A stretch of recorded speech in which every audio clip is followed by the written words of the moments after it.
नमस्कार जय Jagannath welcome to my mini blog. So मु आज बनैया को जाउची तो देखंतु मु आज बनैया को जाउची दही चिकेन आ गोटा आलू देकी केते सुंदर बनिछि सेति पई देखंतु पियाज तेलरे पकई भल भाबरे भाजी देथिली हेतरे लंका गुंड काश्मीर लंका गुंड पकई टिके भल भाबरे गोळेई देली तो देखो केते सुंदर लाल कलर हो जाउची तातर भल लाल लाल टमाटर दुटा काटी पके देथिली बढ़िया से गोळे देली टिके पियाज टमाटर भल भाबरे टिके हे गेला तापरे कौन करवा एबे मसला बाटी रखिथिबा पके दबा अल्प मसला देची हल्का अदा रसुण पेस्ट देगी ताको भल भाबरे गोळे दबा ताको मसला टी भल भाबरे हे गेला पर देखंतु मसला टी एबे हे आसलानी तापरे चिकन को मैरिनेट करी रखिथिली तो सेतरे एबे दे देली देगी भल भाबरे गोळे देबी गोळे की देखंतु माने मो चिकेन रे जेहेतु गोळे की रखिथिली हळदी लूण लेंबू चिपुड़ी की भल भाबरे मैरिनेट करी रखिथिली सोरिष तेल पके की तो सेति पई आदरे आउ किछि मते दबा को पडुनी तो देखन भल भाबरे गोळे देली चिकेन टी तापरे रखिथिबा गोटा आलू भाजी की तादरे दे देली भल भाबरे ताको पुणी थरे गोळे देली चिकेन आलू भल भाबरे मिक्स कर देबा बढ़िया से मिसी गला परे ताको घोड़नी दे घोड़े नबा कना सिझिबो चिकेन टा आलूटा भल भाबरे आ टिके सिझी जिवो ताको घोड़े देबी तापरे कौन करवा ना घोड़नाटे दे घोटे देली तो मझे मझे टिके गोळे दउथुबा कहीं चुली जाल अधिक जाल जलुथबारु लागी जाई पारे तली तो से चिकेन जो मैरिनेट करी रखिथिबा पानी टी बाहर से कषाटी भल भाबरे हे जिवो सेतिपई ताको भल भाबरे गोळे देली आउ थरे भी ढांकड़ा काढ़ी गोळे देली हेतिरे गोळे की भल भाबरे रखिली पुणी थरे घोड़ना भी दे देथिली देखंतु पुणी थरे घोड़ना दे ताको किछि समय छाड़ी देथिली कषा हे आसलानी अधा सेतिरे मो चिकेन मसला पके देथिली कहीं मैरिनेट वाले पके नथिली बेसी तो चिकेन मसला भल भाबरे पके पुणी थरे गोळे देली चिकेन को आउ थरे सिझिबा पई भल भाबरे आ टिके पुणी थरे घोड़े देली घोड़ना तो चिकेन रे सिझी गले दी पीस कषा काढ़ी कहीं कषा को मदड़ेश्वर को छुआ पिला खावाई भारी भल पाती तो से मझे मझे टे गोळे दौ था चिकेन भल भाव जमी सिझब मसला गुड़िक भल भाव कषिब तो काढ़ी पुणी थर गोळे देली तार पानी अंश न मरवा जद आम जाना चिकेन टी आमर सिझिनी तो से पानी अंश भल से मरिया पर्यंत भल से जाल दे चिकेन को घोड़े घोड़े सिझे देवी सिझीगलानी एबे देखंतु चिकेन टी भल भाव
ଏବେ ଦେଖନ୍ତୁ ଭଲ ଭାବରେ ପାଣି ମରିଯାଇଛି ଚିକେନ୍ରେ। ଏବେ ତାପରେ କଷାଟି କାଢ଼ିଦେଲି, ଆଉ କଷା କାଢ଼ିକି ରଖିଦେଲି।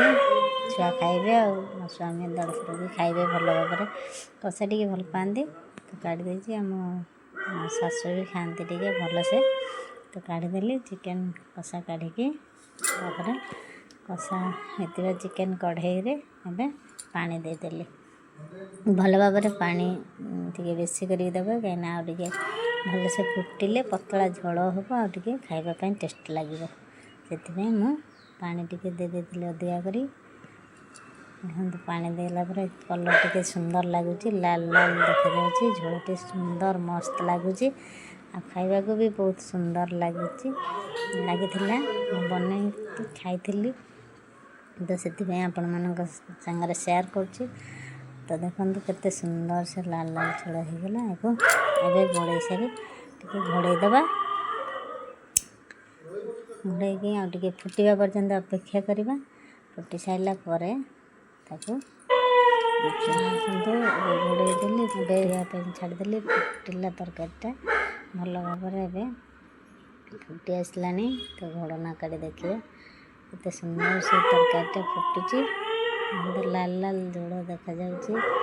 ଆଉ ସେଥିରେ ଏବେ ଆମେ ଗରମ ମସଲା ପକାଇବା। ଗରମ ମସଲା ପକାଇ ତାପରେ ତରକାରୀଟିକୁ ଓହ୍ଲେଇ ନେବା। ସିଝି ଯାଇଛି। ତାପରେ ତଳକୁ ଓହ୍ଲେଇ ସାରି ଆମେ ସେଥିରେ ଦହି ପକାଇବା। ତ ଦହି ପକାଇକି ଭଲ ଭାବରେ ଟିକେ ଗୋଳେଇ ଦେବା। ଦହିଟି ଭଲ ଭାବରେ ଏପଟ ସେପଟ କରି ପକାଇବା। ତଳକୁ ଓହ୍ଲେଇ ସାରି ଭଲସେ ଦହି ଟିକେ ପକାଇ ଦେଇଛି। ଦେଖନ୍ତୁ କେତେ ସୁନ୍ଦର ଲାଗୁଛି। ତାକୁ ଆମେ ଭଲ ଭାବରେ ଗୋଳେଇ ଦେବା ଦହିଟିକୁ, କାହିଁକିନା ନହେଲେ ଦହି ବେଶୀ ସମୟ କରିକି ରହିଲେ ତଳକୁ ନ ଓହ୍ଲେଇ ପକାଇଲେ ଛିଣ୍ଡା ଛିଣ୍ଡା ହେଇଯିବ, ଛେନା ଛିଡ଼ିଯିବ। ସେଥିପାଇଁ ତଳକୁ ଓହ୍ଲେଇ ଦହିଟି ପକାଇ ଗୋଳେଇ ଦେଇଥିଲି। ଭିଡ଼ିଓଟି କେମିତି ଲାଗିଲା ଆପଣ ନିଶ୍ଚିନ୍ତ କମେଣ୍ଟ କରିବେ। ରହିଲି, ଜୟ ଜଗନ୍ନାଥ।